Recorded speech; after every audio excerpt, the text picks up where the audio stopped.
grabbed a little snack. Had a little bit of Chinese that we just got downstairs. My brain is still fried. That break didn't help.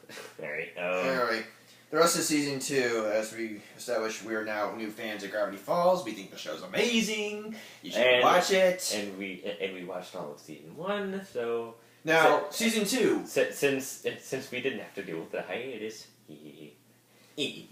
Oh, we're gonna have to wait for the season 3 one. Well, yeah, that's gonna hurt. If there's a season 3, which there probably will be. So, the premiere is karaoke. Right. It's a little after. It's a little after the events of the first one. Mm-hmm. Dipper's looking for his journal, so Stan photocopies the pages of his journal and gives it back to him. Mm-hmm. Sneaky. So basically,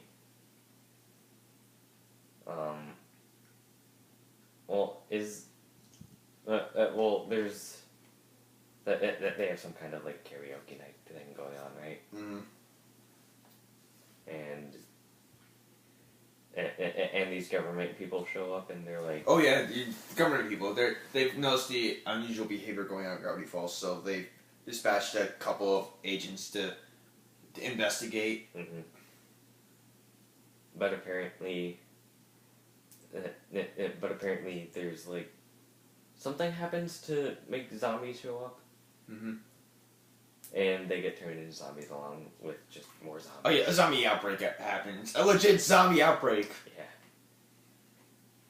Even Seuss gets infected. But he's nice about it. Hey dudes, can I eat your brains? Fighting us only makes life so cooler, dude.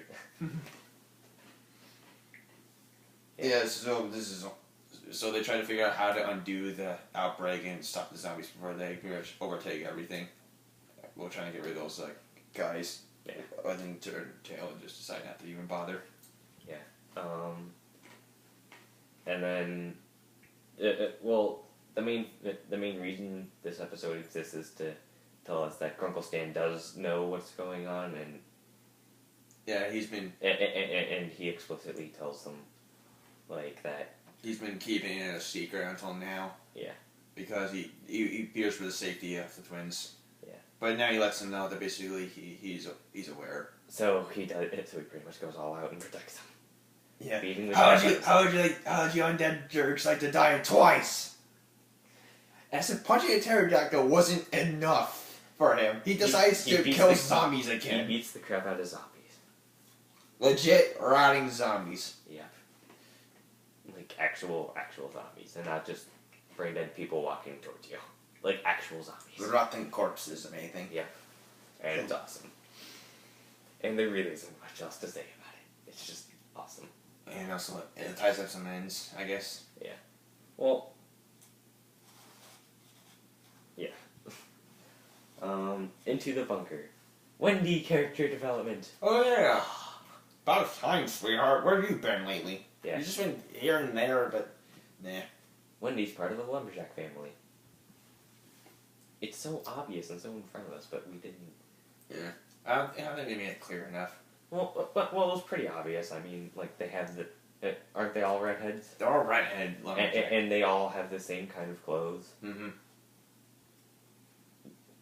But Wendy's so different that you don't associate them. Well, then again, she's always working at the shack, and she just does it because, hey, it pays the bills, and she just needs something to do. She doesn't like being a lumberjack. She still practices it, but... Yeah, it's just she just gets away from the family because it's just something she's just so used to. Like she just wants a little freedom. Mm-hmm. And well, this is where we resolve the Dipper the Dipper and Wendy. Sort of. Kind of. Oh wait, what about the Robbie? Like, when does that happen? Oh yeah. That was during the boy band episode. Oh yeah, crap. That was. I think that's one of the most important subplots, actually. Oh my gosh, how we forget about that? Sorry. Well, it's a subplot, so we forgot about it, but it's a pretty significant one. Because So Dipper's sick of Robbie's shenanigans, so decides he and Susie wants to write Wendy a love song. on the CD, but it also has subliminal messages that Dipper finds out and actually plays to Wendy. And he thinks Robbie's trying to do something horrible to Wendy. Mm-hmm. So he basically exposes him. Yeah. Wendy gets mad and they break up with Robbie. Mm-hmm. But then she's also mad at Dipper. Like, she's like frustrated. Like, why are you taking advantage of me? Mm-hmm. We're kind of doing so much right now. Yeah, and that's handled beautifully. Yeah, never expect to see that happen. Like, how often does that kind of situation even happen in shows? Well, a character breaks up, a girl they... It's like you add the rival, but you get the girl just because you did that. So it's like... Yeah, it's realistic. Yeah, that's a kind of annoying cliche, but... Yeah, kind of a little mean-spirited and unrealistic. But no, they pretty much... Yeah, Wendy's... No, it's pretty much genuine. Yeah, she's upset, and she just needs some time alone. So this is basically where Dipper tries to resolve that with her in the relationship. Yeah. Wendy's pretty much well aware of Dipper's fondness for her. Mm-hmm. She's not comfortable with the idea yet, because she thinks the age gap is weird. Age gap's always a tricky thing to work with, but at least they're young enough where it's not creepy. Until Wendy turns 18. Yeah. And then Dipper has to wait a couple years. But other than that... But they decide, we'll just be good friends instead. Yeah, so... Platonic friendship! Yes! Yeah, but with the episode... Well, they find this bunker supposedly made by the author of the books, so they're on their journey to try and figure out who that is. Yeah. That they find a laptop in the bunker, and they also meet the author, who turns out to be one of the author's experiments. Yes, a shapeshifting. A shapeshifter. Yeah, voiced by Mark Hamill. Yeah. Yes. So while they're trapped in mind, Dipper and Wendy try to outwit the creature and goes fast up their the relationship with one another. Mm-hmm. Which they do. Well, Dipper towards Wendy, and Wendy's it kindly puts him down, kind of. Mm-hmm. Friend zone, but in a meaningful way. Yeah. Not yet, Dipper. Give it time. Mm-hmm. Well, for now, let's just be friends. Yeah. And I think that's kind of sweet. Yes. It wants the cockles in my heart. In a not creepy way. Alright, so aside from redemption for Wendy, it's episode 3 in the Gulf War. Redemption for Pacifica? Question mark.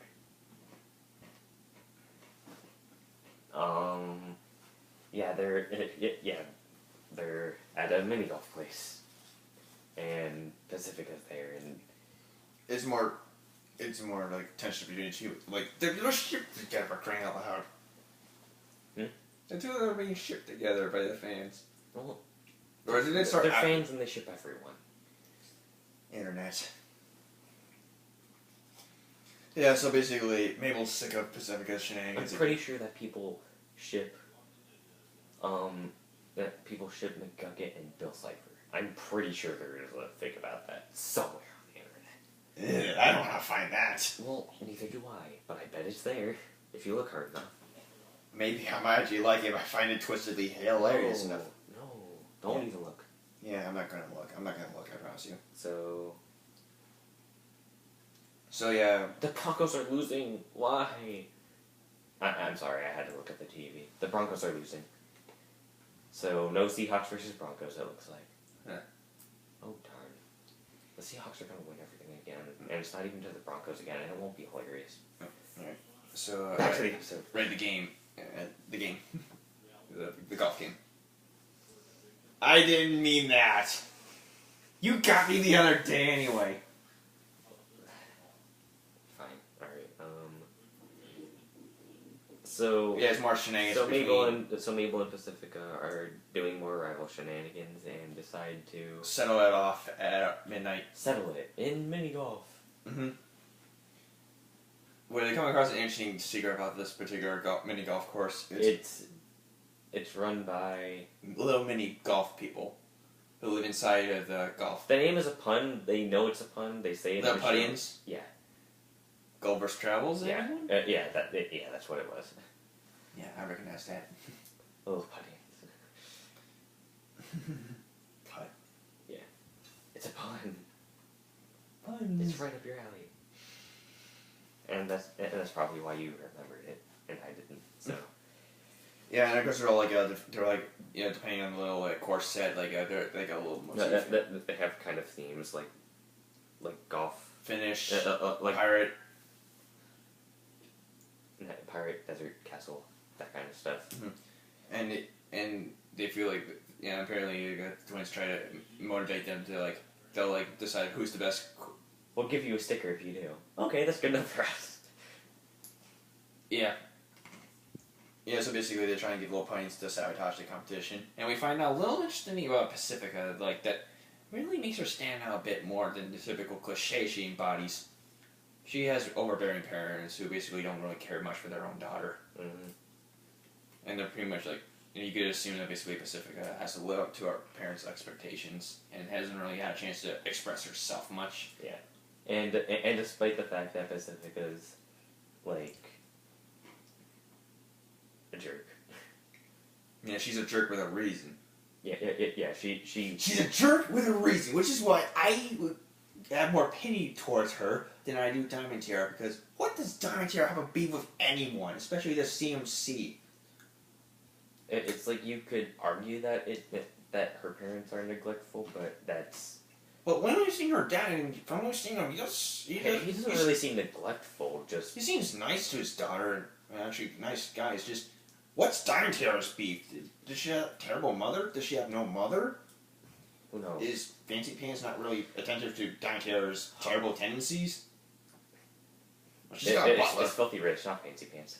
Dang it, I meant Filthy Rich. Oh, sorry. Fancy Pants is the sweet and elite guy. Why do I get this...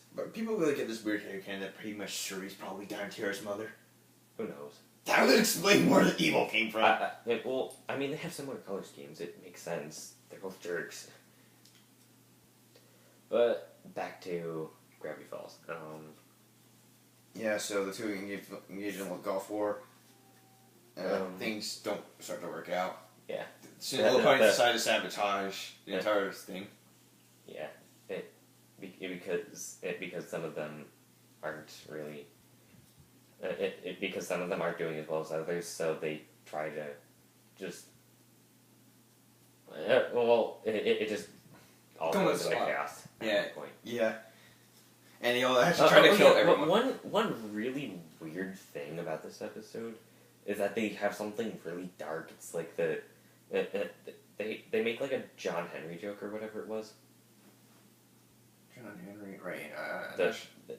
Yeah, I know the story. I know the actual story, folklore thing. So one of them, there's a gas leak. Oh yeah, that guy. I remember him. That's so mean-spirited. It's out of nowhere. It's really mean-spirited. It's like he literally dies. You can see him die. You watch him die. And they don't mention it. And the kids they don't mention it at all. They don't. They really don't mourn over it. Kind of do, but not really. It just happens. Why Gravity Falls? Why? Why kill off this character for no good reason? It's so weird. That's kind of I wouldn't... It's a detracting point, I would say. It's really the only real one. But anyway, as the episode ignores the tiny subplot, we'll also ignore the tiny subplot and just say that, well, everything goes to crap, they all want to kill Pacifica. And, yeah. So, they decide... So Mabel's like, you know what, for all that Pacifica's doing to us, why not just be nice to her? Yeah, so they actually take pity on the jerk, and Pacifica actually teams up with them to escape and manage to get out just fine. Or Pacifica actually begrudgingly thanks them for helping her escape. Mm-hmm. And they give her a ride home, And, yeah, they just part ways. Yeah. And it's... Good, she's on the possible path to redemption. Now complete it, and I shall welcome you with open arms. and it's kind of... I welcome Sunset Shimmer. I will welcome you. And it's kind of heartfelt in a dumb little way. But I think we've talked about that episode enough. Let's move on to sock opera. Bill Cipher returns. Oh, if only there was someone who had access to codes and stuff. Bill Cipher showed up. I think I know a guy. Really? You do?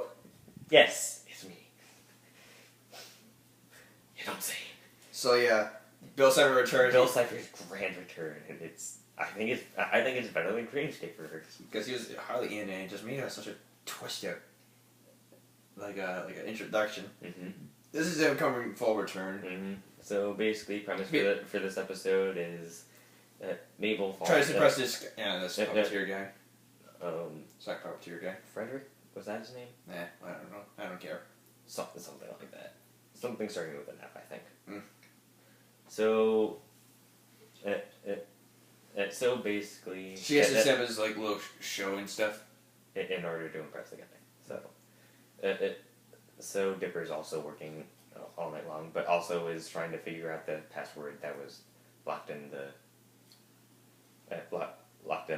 laptop thingy that they found in the second episode. Mm-hmm. I'm losing my voice fast. So Bill decides he's gonna help out, but in return for a small favor, I've been keeping an eye on you. You deserve a prize. Here, have a head that's always screaming. And then you watch as his skin melts off along with his muscle, and then his bones, and then just floats away. You know, we're kids. It's no longer a kid show. This is so edgy. So much edge. Wow. But no, it's not that. It's not that bad. Stereotypical edgy. It's fun edgy. Mm-hmm. So then, so then, as Dipper is really getting fed up with Mabel and is getting fed up with trying to figure out the password, he has one try left. Bill Cipher shows up again and is like, I'll give it to you in exchange for a puppet. So Dipper is like, you know what? Mabel hasn't really done anything for me, so I'm gonna take a shot at her, and I'll just let Bill Cipher have one of the puppets. She can remake it. And Dipper's like, so which puppet do you want? Eeny, meeny, miny, you, and literally pulls Dipper out of his own body. Yeah, I mean he's not in control. Yep. And now he knows what it's like having a body. Ooh, 2 eyes. Two eyes? This thing's deluxe. It slaps himself. Pain is hilarious. I'm a drink. Ooh, soda. I'm gonna drink it like a people person. Pours it on his face. Yeah, so the version which slimes his hand in a cabinet. So Pipper, as people refer to. Well, Mabel refers to him as Pipper, and as the fandom has called him now. Yeah. So he's pretty much in control of Dipper's body, but no one can see Dipper because he's pretty much a ghost. Yeah, a spirit. Yeah, so Dipper tries to contact Mabel through one of the sock puppets and warns him that Bill Cipher is taking over his body and needs to stop him. Yeah. So during the play, the book is a prop in the play, so Bill Cipher's trying to get it. So no, this. Hey, Zeus, want to know the exact time and date of your death? Oh, cool. Jeez.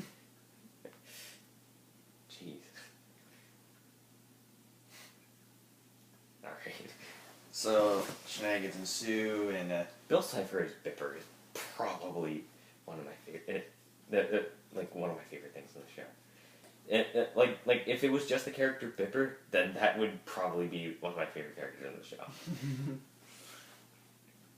It's not just Bill Cipher taking over Dipper's body. It's like a whole new person, and it's hilarious. You know it's still Bill, but you can't tell, and you don't care really. Yeah, and it's just fantastic. Racing to the bottom of the stairs, falls backwards. Boom, boom, boom. Yeah, like I said, shenanigans ensue. Tipper gets his body back. Bill is defeated. Bill Cipher's literally defeated because Bill literally just forgot to like sleep and eat like normal people do, and he's like out of energy, so he just collapses, gets shoved out of his own body. Yeah, and the plaything's wrecked. In the plaything's wrecked.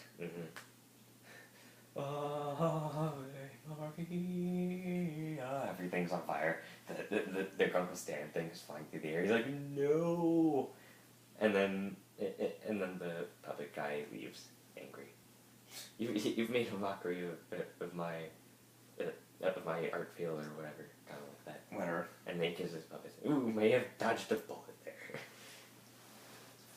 And yeah, the episode just ends there. So, you have anything else to add? Pain is hilarious! Bill Cipher. Oh, yeah, is there a deleted scene based off of that? Oh yeah, well, there wasn't a deleted scene based off of that, but there was a deleted scene that made its way into the episode. Part of it was like Bill Cipher like tipping his hat, and then the whole world like shifts along with it, and that's awesome. Yeah. So basically, So is that it? Yeah, it's like a dream sequence where basically, Bill visits Dipper to help him out. You're scared to death of uncertainty. Your real name isn't Dipper. And ooh, this is a good one. You're totally in love with that cashier girl. Ooh, so after the thing, Dipper just assumes it is a dream, but then he realized he's been vandalized by Dipper. By Bill. That was a different thing, but that wasn't part of an episode. That was a fan comment. That was based on the deleted scene. It was like, ooh, it was just a dream. Looks at his hand. The dream is real. Look what I did to your other hand. Look, a turkey. Genius. Bill would do something like that. He definitely would. Or Discord. Maybe Discord should get on that. Look, a turkey. Wait, Bill, Cipher, and Discord meet. Hide your wife, hide your kids, and hide your husbands, because they're chaosing everyone out there. Speaking of wives, and by extension, waifus. Oh no, we got Seuss and the Real Girl. Seuss and the Real Girl.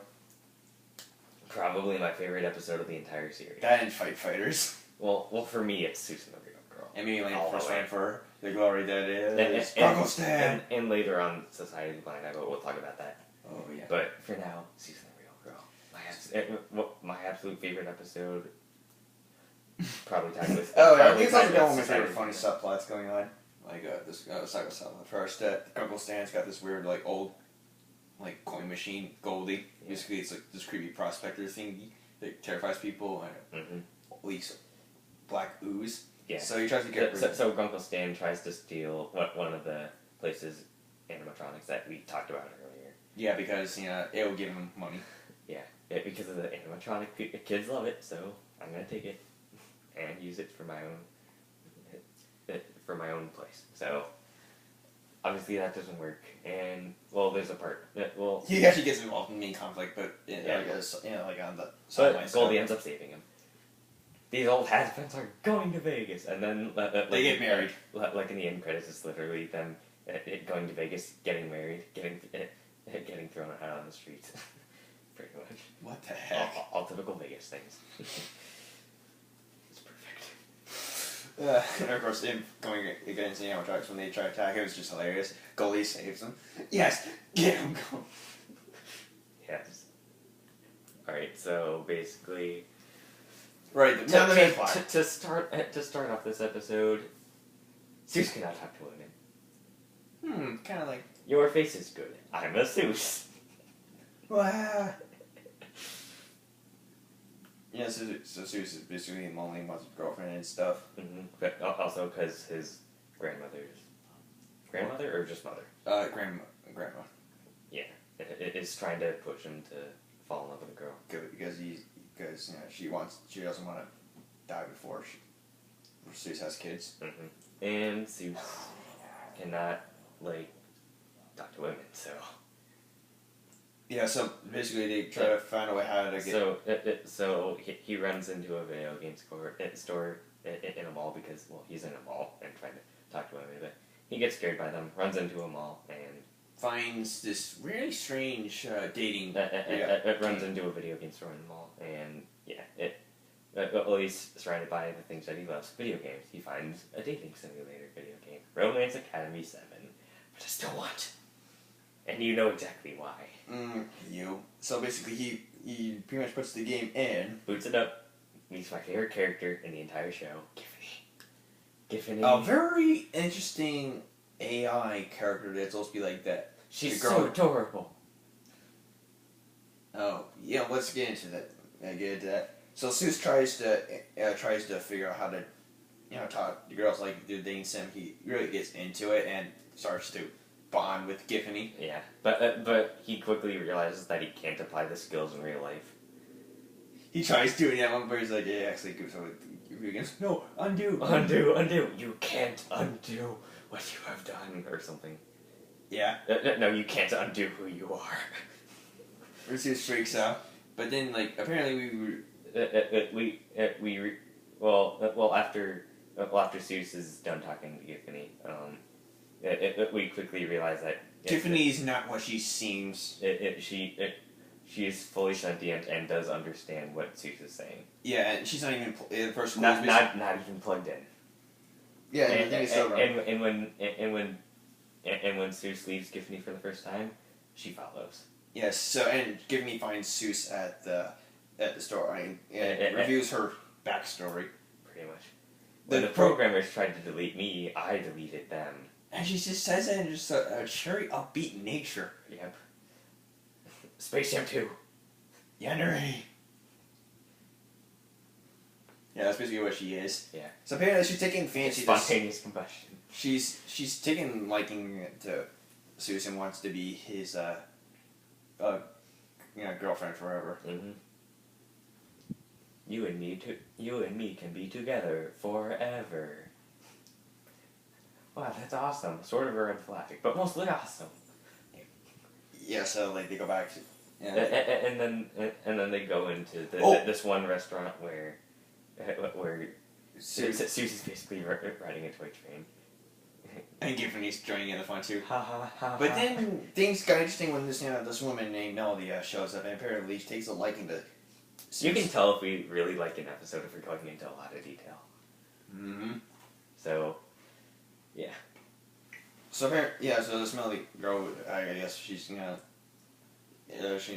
she meets Zeus, thinks he's actually funny, and actually asks him out for a date, which Zeus agrees to. Yeah, because they shared similar interests, so he's perfectly fine talking to her because he doesn't even realize that he's trying to hit on her at all. Yeah.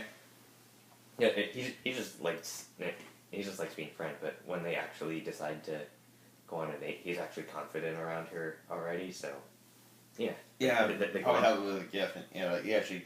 Apparently he does figure it out. Mm-hmm. But then he realizes, oh great, I got a date with this Melody girl. So he decides to talk to Giffany. So he talks to Giffany about it, and it's obvious that Giffany won't have any of it. And it starts to guilt trip him while acting all the girl a little unstable. The girls out there will just make fun of you, and Zeus is just trying to talk sense into her, but I won't let you take. I won't let her take you away. She goes to the cuteness bit, and she's like, getting a little, annoyed, and then she's basically like screaming, like, "You're mine, Zeus, mine!" And then Zeus is like, pause her, and it's just. Yeah, basically you realize this AI is I absolutely love how Giffany's animated. Just her twitching when she's paused. And of course, she's when yeah. So Zeus decides to take the game out and unplug this thing, and goes on the day anyway. But apparently, Giffany is still active. Yep. Unplugging the game does not fix anything. As the screen just comes back on, and then you see Giffany pretty much snapping Yep. in the most creepy way ever. It's So at the day, things seem to be going all fine and all. Well, Grunkle Stan's trying to do his little heist thing. Well, all of a sudden, the animatronics glitch out, all thanks to Giffy. and one of the animatronics, which happens to be conveniently female, makes this epic announcement. Hoo-ha, the owl is dead.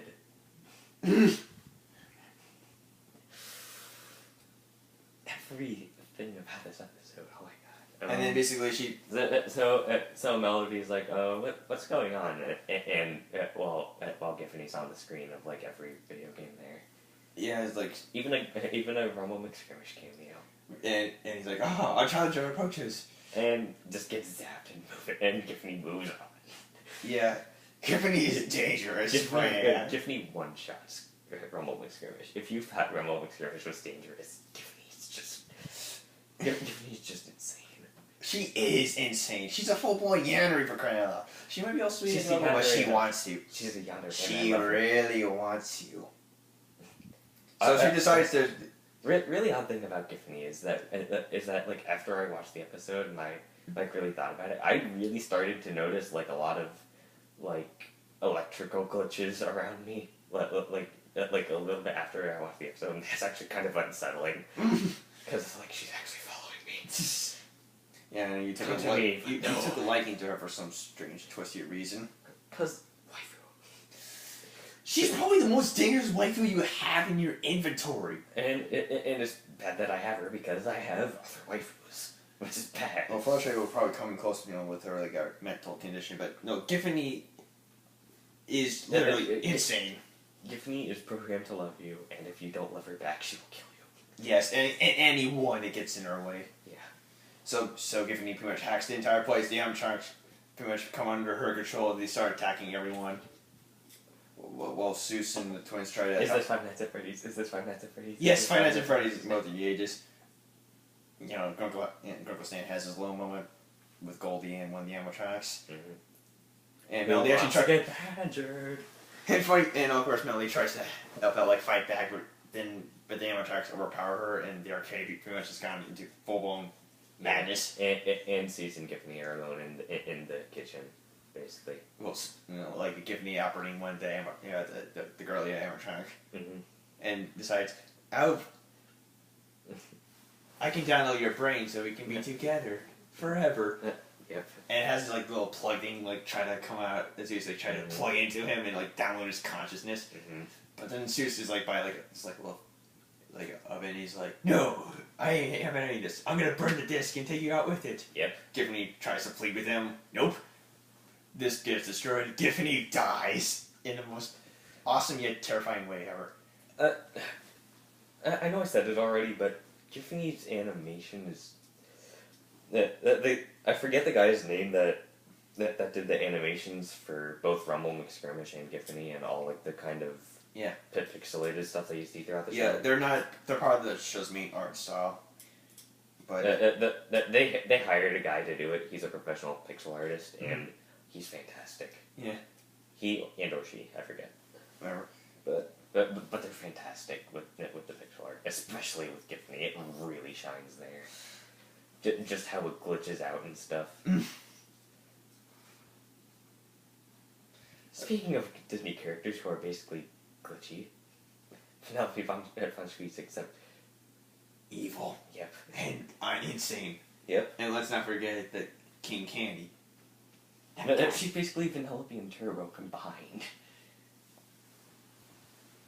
Do not want. Yeah. And Giffany's just my favorite character. She's cute and deadly, and I just love it. I swear, stay away from those kind of characters, Mike. No. If you value your life. She's my only yandere waifu, but probably the most dangerous yandere ever. But stay away from them. They're bad news. I've squeed about this episode enough. Little gift shop of and of course, well, yeah, like everything resolves itself. Apparently, Seuss and Seuss and Melody kind of have a long distance relationship. Yeah. Now. Yeah, it shows up again, so she's not like a one-shot character. It's just, But apparently, everything went better than expected, even though things kind of went nuts. And all goes well for Seuss. Oh, Seuss.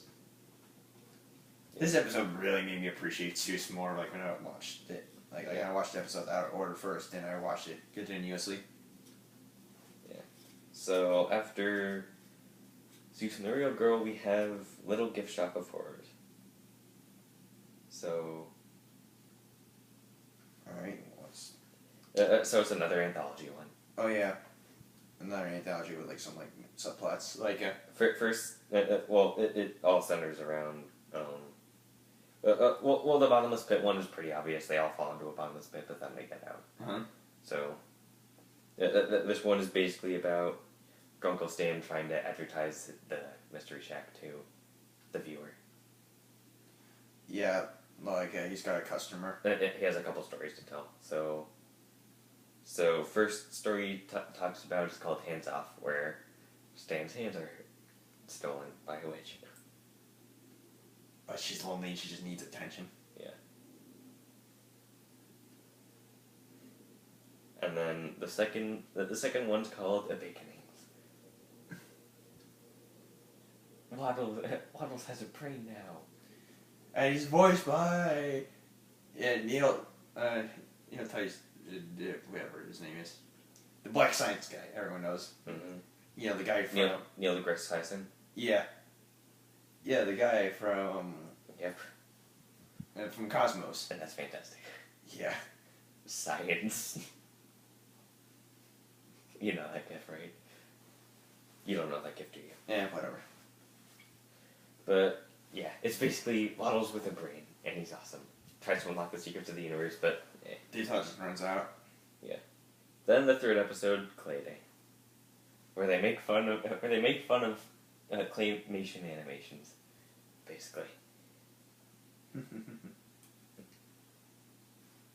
Mabel has a childhood fear of claymation, and there's a clay monster, and she fights the clay monster. Yeah. So, the weird thing about the end of the episode is that the customer, which is supposed to be the viewer, refuses to buy anything, and he basically ends up as... And one of, like, Grunkle Stan's, like, displays. As one of the attractions. Yeah, and Grunkle Stan's, like, infamous... The cheapskate. Yeah, he doesn't have actual creatures inside. They tried doing that, but it didn't really work. Yeah. It's just so Grunkle Stan just has, like, these fake ones to entertain people, because if it had anything real in it, people will just think it's fake, or they'll get freaked out by it. Yeah. And then the last episode that we had to get caught up on, well, at least I did, I don't remember if you did, but Society of the Blind Eye. Oh, this is a very interesting This episode is also one of my favorites. It's like one right after the other almost, and it's just... This episode is kind of a game changer in terms of basically the show, story-wise. So, McGucket is related to... is not the author, but it helped out with the author. Yeah, this actually gives McGucket some character development, and as such, he becomes one of my favorite characters in the series. But let's talk about the episode, just at length. So, basically, it starts out with Lazy Susan, the coffee shop owner, sees some gnomes and she questions their existence. Yeah.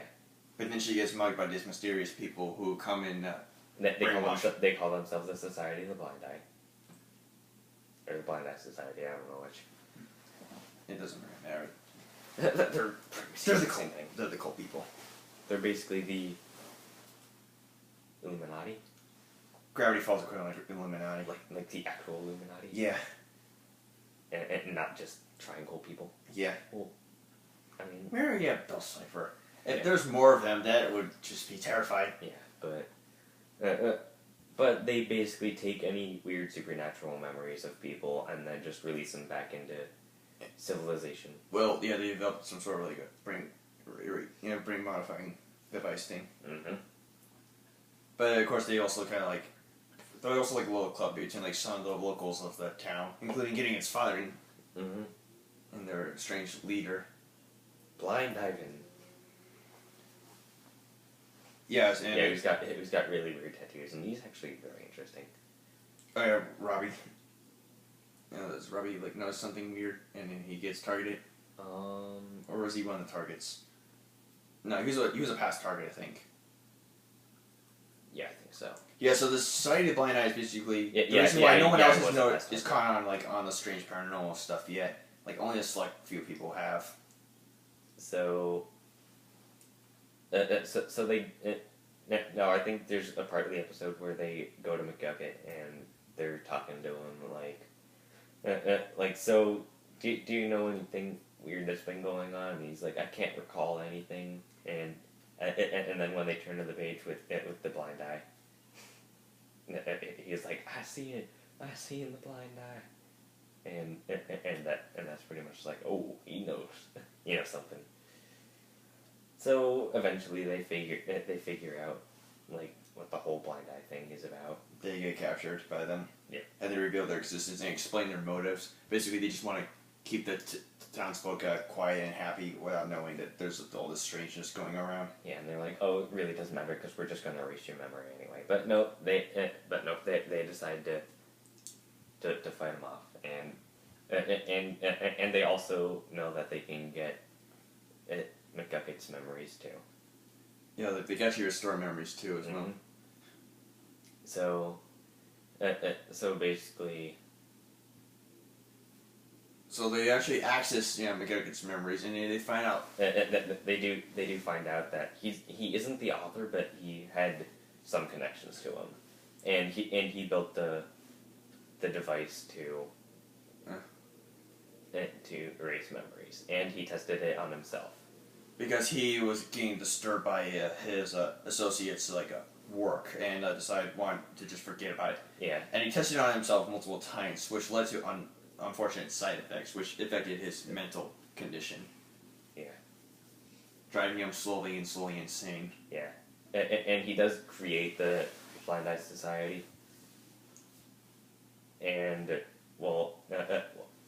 he becomes disassociated with them eventually because he just goes insane after a while. And after using it, too many times, he just forgets how to do simple things and just turns insane. And that if I want to say any scene in any show is a masterpiece, it's that scene. Wow, you turned a Joe character into one of the most deep and tragic characters it's ever. Beautiful, absolutely beautiful. Yeah, but that just raises questions. So McGucket isn't the author. He was believed to be the author, but apparently he isn't. Then who was? But he did help out. Yes, but the identity of the author of the books is still anonymous, for all we know. And then of course there's Stan. Could Stan be the guy or no? Who knows? Maybe he was also another associate. I still stick by the fact that it's Bill Cipher. Bill Cipher? Not fact, opinion. What, you think Bill Cipher might be the guy? And he wants to reclaim his knowledge? Yeah. I mean, he knows lots of things. Lots of things. I don't know. As time goes on, our headcanons could become invalidated. Well, they most likely are, but... Yeah, who cares? I still think that Bill Cipher himself had a hand in writing it. Mm-hmm. Or basically... Or at least was the inspiration for it. Mm. Or maybe he definitely has connections to the journals. Yeah, or maybe he was basically a competitor of the guy who wrote the journals who wanted power. He did say that the Pines family is coming really close to getting some major answers. Hmm. Also, Yuru Sirksui Gershmatov, I think.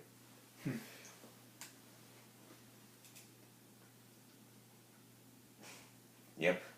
Bill Cipher Triangle. So I definitely stand by the fact that Bill Cipher does at least have something to do with the journals. I don't know, but I just want to find out. I'm not going to make any predictions. I'm going to be sorely disappointed. Surprised. I was going to make the comparison between that scene where they go through McGucket's memories, and no, not the Adventure Time thing with the Ice King, which everyone talks about. But I connected to one episode of Cowboy Bebop, Speak Like a Child, the end of that episode. Oh, that episode. Right. With the Betamax tapes, which is also probably one of my favorite episodes. Well, that entire show was great, so. Yeah, But with phase memories. Oh, crap. But I still don't like Faye, even though there's that. Yeah. But, Tommy. But me. Yeah. Yeah, so they're pretty much just waiting to see if McGucket can, in fact, remember. And they give him time to actually, like, process his thoughts. Or doesn't he choose, like, to forget his past, though? No, he doesn't choose to forget his past. He just uses it to like, reinforce the present, pretty much. And that's the moral of the episode.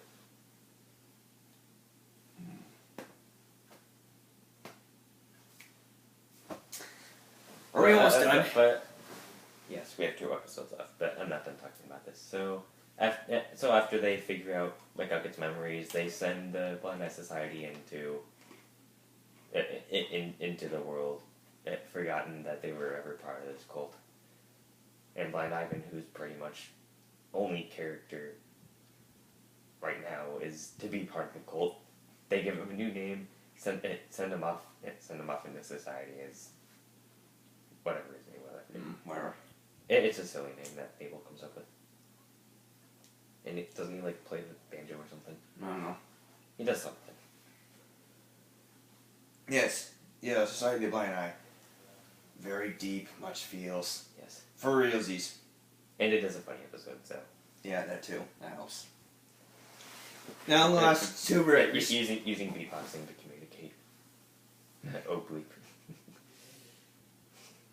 Alright. Blendon's game. Right. They're trying to blend in. So much Tron in this. Yeah.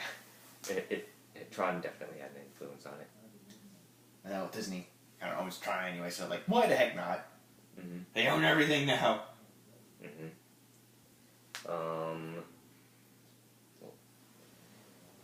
Yeah, I guess the blender returns and kidnaps the twins and basically forces them to fight against them, like, so he can reclaim his status. In some kind of time combat. Like, yeah, so the twins basically have to fight them off and basically they have to go through like 50 billion challenges or something. Yeah. More like 900. Yeah. And that's not an exaggeration. That's really 900. Yeah.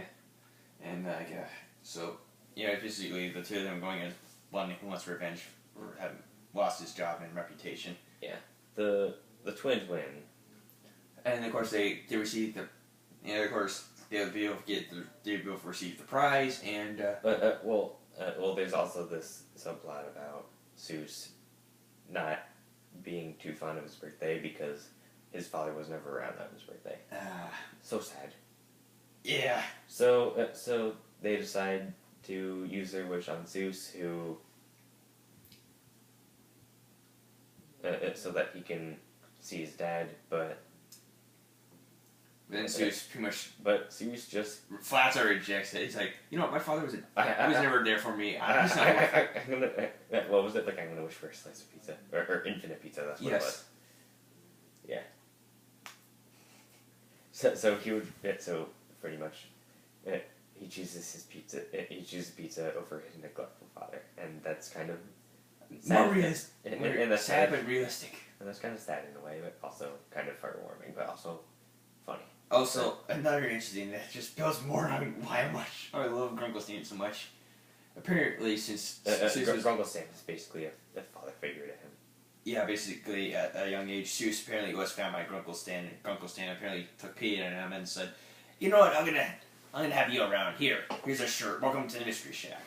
Mm-hmm. And of course, Seuss, it shows a lot basically how Seuss views Grunkle Stan basically when we believe like Uncle Stan got killed at one point, he basically like nearly had a freak out moment, like, it should have been me. What? Wait, what exactly happened? I think it was the Headhunters episode where Zeus freaks out. Or something happens. It's an episode where basically Uncle Sam's believed to get killed off and Zeus freaks out. I think it was the Headhunters. Because that sounds like what it would be. Yeah. So, yeah, that's kind of sappy and sad in a way. But, yeah, so they do get it. So how are you more fond of the insane AI than Grunkle Stan? Explain, brother. I have a susceptibility towards cute things, not necessarily love, like, kind of things, just cute. I pity your weakness towards waifus. No waifus. You won't break me. Get a waifu. My waifu's already ruined. Or at least get a real girlfriend. Yeah. And of I course, make videos on the and of course there's a sentence like apparently for Blendon since they beat him. So they basically any fate. Yeah, they can say like any fate for Blendon. Death. Jeez, Mabel tries to say that. But Jeez, Mabel. Yeah, but Where did that come from? No, Wait. Wait, we're gonna give Blendon back his job. Really? Okay. Yeah, so basically like, okay, Blendon, you can have your job back, and then Blendon's like, you guys did this for me. I feel bad for. Thanks, guys. No hard feelings. No hard feelings. So yeah, Blendon. Maybe he might come back to like say, like after all. Who knows? He actually would expect him to come back and like say. He just wants to help out. I feel like bringing him back was the equivalent of Trixie, in a way. I mean, he's not exactly the show's version of Trixie, but. Well, then again, he actually was pretty much misunderstood and got screwed over. Kind of like Trixie did, but there are. Trixie is worse. Mm-hmm. Trixie's a brat. Blendon's just some guy who got screwed over. Well, Trixie's a bad guy, but Blendon just got screwed over. But he becomes a bad guy, but. And then redeemed. And then basically he's redeemed. Yeah. Through forgiveness. Well, not bad guy, just antagonist kind of. Yeah, antagonist. And then sadly we get to the most recent episode. And probably, honestly, the worst at this point. The worst of the show so far. The Love God. Man. The episode where A, they take the Mabel's romance plot too far. B, doesn't really have a lot of fun. Did I just say D or B? B. Yeah. B, it doesn't really have a lot of funny jokes in it, except for Grunkle Stan, who is the best part of the episode. Oh. And C, it has one of the weirdest. It's just really mean-spirited. Like, the entire dark. Episode. And I'm usually dark. Yeah. Like, uncomfortably dark. And like, ooh, so edgy. So... Or, funny. No, this is like... So to explain the episode to the best of my ability without really, like, hating on anything, so basically... So basically the teenagers are all hanging out. They find... Robbie's heartbroken and moping so much. Inside of him. He's just sitting in a grave, just... I wanna die. Basically. Maria... I mean, so Mabel takes pity on him. Oh yeah, some sort of like a Woodstock like festival going on, like for indie hippies. Yeah, but Robbie doesn't really want any part of it. So and neither does Grunkle Stan, but he decides to explain somehow, like in this little side plot. Yeah, the more interesting side plot we should talk about more. Mm-hmm. Not really the focus. Dang it. Well, it's a short slide plot too. There's not a lot of substance in there. Yeah, so Mabel decides to ship Robbie with the other teenage girl that hangs out with the girl. What's her name? With the phone. Tammy? Yeah. Oh yeah, Tammy. Yeah. And of course they come across this strange. So I mean, like, it's kind of hard. It's like, how did we really not know that this would happen? Like, Robbie and Tammy are actually kind of similar. Yeah. Well, then Tammy texts her. She pretty much tweets everything on her phone, or yeah, like tweeting. Like after Mabel tries to ship both of them together, it really doesn't work. Well, then again, Mabel gets this idea to get them together when she comes across this strange guy voiced by John DiMaggio. Why? Because John DiMaggio. Why? Yeah, who happens to be a cherub. Basically, he's that guy who goes around shipping people together. He's called the love guy. Well, he refers to himself as the love guy, but he's more of a cherub. Yeah. And how good his abilities are. He basically ships two animals that aren't supposed to be meant together. Does he ship a cobra and a badger together? A snatcher. A snake and a badger. No, you're messing with the natural order. No, it was he. He paired an old man with no, it was I think it was just a random middle-aged man with an old lady. And then they suddenly fell in love just because. Because he did it. And then Mabel wanted to ship a snake and a badger. Just because she saw the power. But the love gods, obviously. You can't just... Responsibility! Yeah. Even though he's literally just running around shipping people together. But only people or things he seems fit. Yeah. So Mabel steals some... Mabel takes one of his love potions and base it with some chili fries. Yeah. And then Tammy and Robbie both eat the fries and they fall in love. And apparently this causes a rift in the group because, oh no, they're in love. I don't love. This is so stupid. When he thinks it's Charlotte Tammy that basically go after Robbie after the she broke up. Yeah, and then that pretty much causes a dispute within the teenage group. Yeah, well, one of them was basically trying to get the peace. Poor Thompson. This episode made me feel pity for that poor guy. Let's get into this. Thompson, he's the Whoopi of the group. He's just taking advantage of, like he was before, but it wasn't abuse levels. But in this episode, it's literally just like. Oh no! It's like early on, it's like, here, like this moldy sponge. It's like, yeah, that's not too bad. But then it's like. But then it just escalates to like. Yeah, this idea they don't want to go because of reasons, and also trying to sneak snacks in illegally. Yeah, so they use Thompson. It's like, really. And then Thompson basically begs Mabel and Dipper down to do the mess because he's like, we need to stick together. I'm the glue that holds everything together. And I'm like, yeah, it's like literally it's not so much that Thompson's being abused, it's that the fact that Thompson's abuse brings the group together.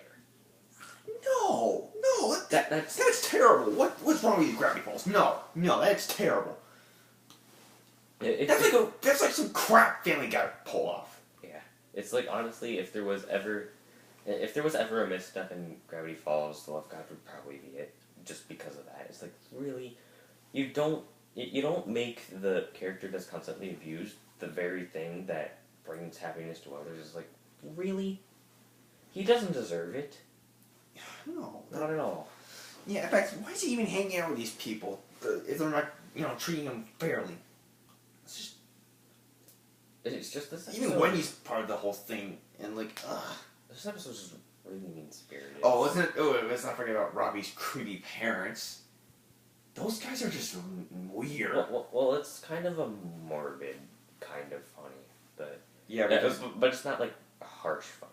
No, or at least harsh trying to be funny. It's morbid funny. It admittedly is kind of humorous, but it's different. But it's just off-putting. It's like they run they run a monastery, and it's like they're like, ooh, I hope someone doesn't die, and they're very unusually cheery about their own business. And the goes, all upbeat and stuff. Robbie's doom and gloom. Yeah. It's weird. They're just this creepy. whole episode is weird. Alright, the love of God himself isn't that bad. No. In fact, that episode is actually Neil's fault. Actually, he might have been like one of the better parts of the episode if it wasn't for just Mabel being like, oh my god, ship everything. Yeah, this is when Mabel's shipping thing gets a little crazy. I generally don't really like shipping on the internet, especially when it's just ridiculous. And Mabel's pretty much the embodiment of that in this episode. But some ships actually would work, and you like. Yeah, so basically, Mabel undoes the whole shipping. Twidash? I mean, really? That doesn't make sense. Oh, Rainbow Dash, you don't have to hide your feelings from me. Okay. Rarity and Rainbow Dash is like, it's like, stop shipping people just They're for the sake of They're shipping. not going. No one on that show is gonna get together. If anything, it's gonna be a dude and a chick. That's it. There's no. Cheer Mac, cheer Mac. Don't even say it.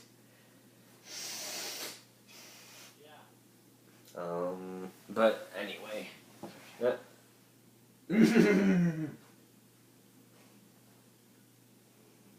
It was a joke! Shut up. Alright,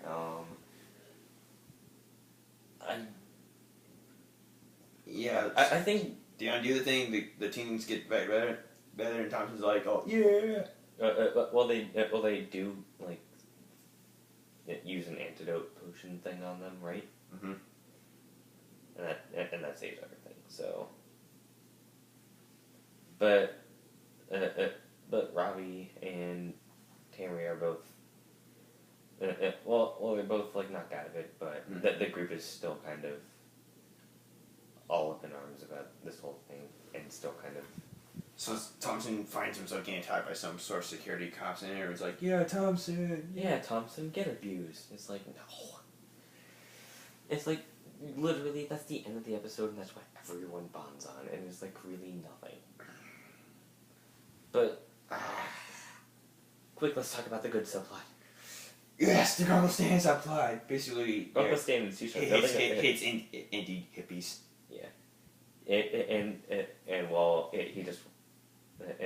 And he realizes, that kids love balloons, and teenagers are kind of like kids, and, well, you know what? I'm going to make a balloon that says, I heart kids. So he tries to make one of himself, but it turns out kind of... Yeah. It's nothing like the little drawing he's got. Yeah. How I planned in our project, the Happy I Heart Kids balloon. How the project actually ends up, It's badly mangled and sloppy looking. Mm-hmm. And the letters fall off, and it looks like it says, I eat kids. And tries to fly in the air. And it's literally just going up in flames as it goes up into the sky. And it falls down, everyone's freaking out. Oh no. Mommy, are we gonna die? Yeah. Is that thing gonna eat us? Yes, it is. Yes, it is, son. Yeah. I wanted more of that. I was like, oh, yay, Uncle Stan, save us. It wasn't enough. So yeah, that was season 2 so far. Which is why we're really I'm really mad that they left us on this note, by the way. The worst episode of the series, and we haven't had one in over a month, and there isn't one planned yet. I've heard rumors January 2015, but that could still mean January 31st, which means a whole nother month.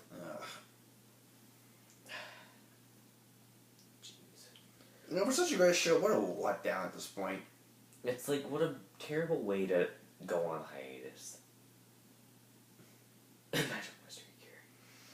Magical Mystery Cure was... No, Magical Mystery Cure was just poorly made. Magical Mystery Cure is I think is the worst... Was rushed. Is the worst offender of going on hiatus at a low point. But, like, in terms of, like, what it's going for, Love God just... No. Abuse is not something that's to be lightly. Abuse is not something to celebrate. Slapstick is a different thing. Yeah, abuse is not something to bond over.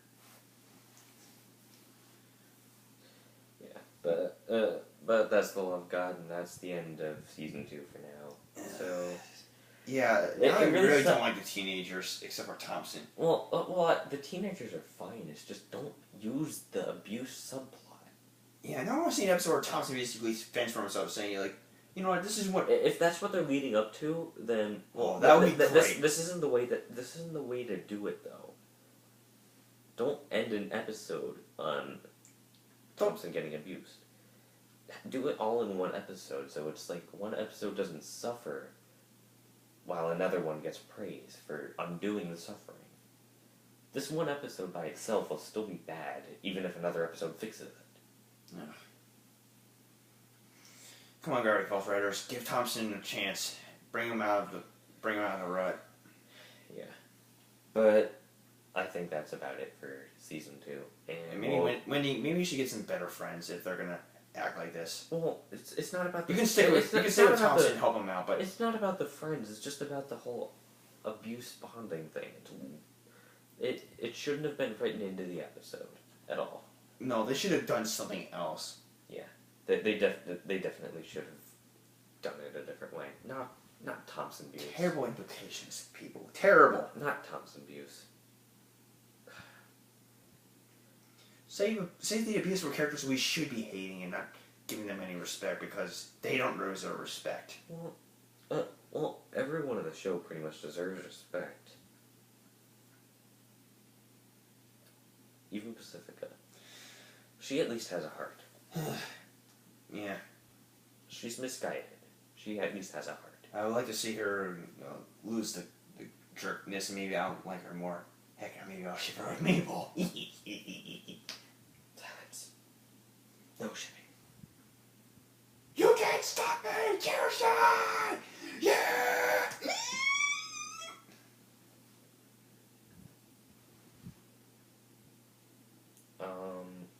I was trying to think of the ship that I came up with.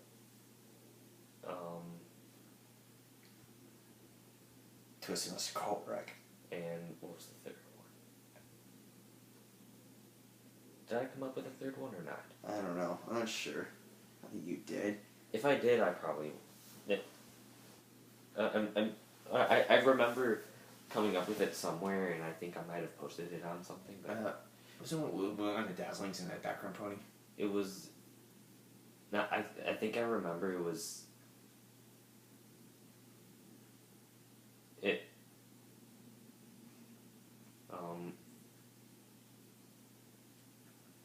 Was it Sorendagio, I think? Yeah. Something like that. Yeah. So I think it was something with Adagio. Yeah, it was doing your correct pairings. I'm too lazy to come up with... Yeah. I'm too lazy to remember, but... Hopefully the next Gravity Falls episode is leagues better than what we got. Mm-hmm. Yeah, this actually took a lot longer to go through. Well, mainly because just season 2 is already a lot... The show is so amazing. It is already a lot better, except for... Well, only one misstep so far. In the entire show. Out of 29 episodes, you made one misstep. That's, like... That's, like, better than 95%, I think. 95% of the episodes are good. Which is saying something. But for French's Magic, it's some number, like, 77. I don't know. Yeah. It's a higher number. It's still a good grade. It's just... Like 3/4 of the episodes are good in French's Magic, but a whole 95% in Gravity Falls, that's something to be proud of. Actually, I see more like 4/5 of French's Magic. Is good. Well, 75% and 80% are still pretty close, so... I think it's more 4 out of 5. Yeah, 4 out of 5 episodes. I think that's a good... 3 out of 4 will be more... Sounds more pessimistic, if anything. Yeah, I'd say 4 out of 5. But really, 95% of Gravity Falls episodes are great. Yeah, that's something that Elixir should definitely be proud of. Don't make any missteps, though, like that. Well, it's not going to be easy, though, considering the show's penchant for darkness and its crude humor. Well, yeah, it's like dark humor. There are some dark humor things that are funny that you can do, but abuse really isn't one of them. Not in a kid's show. Never. Unless you're making a point that abuse is bad, and how it can really be bad. But it didn't really. It wasn't really portrayed that way in this episode. It's basically the bonding point. Yeah, that's not good. So. But honestly, if honestly, like, the whole abuse thing, like, from what I heard about Family Guy, that's something you just does on a regular basis. Like, pull off crap that's basically unacceptable in real life. Even for mature audiences. Yeah. But I'm just kind of, they left us on a sour note, and I'm kind of mad about that. But I am looking forward to the new episode when it does come, and it is coming. Alex Hirsch has said so. Mm-hmm. The series isn't gonna get canceled. No. I still think the show's amazing. It just had one goof on the way. Yeah, it had one goof, and they left us on that note, so it just makes it all the worse. For that reason, but... And then again, considering a show like this, you not... can't keep it up forever. It's like Pixar. Pixar had it good for a while, but now it's kind of hit a bump in the road. Yeah, but... I think we're pretty much done here. We're waiting for the next episode, which will probably come in January 2015, if the rumors are true. So... But for now, we'll expect regular reviews from us for every new Gravity Falls episode that comes out. And we'll come back around with just getting through the Friendship is Magic stuff. And then maybe we'll start a Let's Play, right? Yeah. Or do you want to... now we can just do the Friendship is Magic stuff first. Mm-hmm. Alright. But that's it for now. Alright. See you guys for the next episode when it comes out. Yep, whenever it does.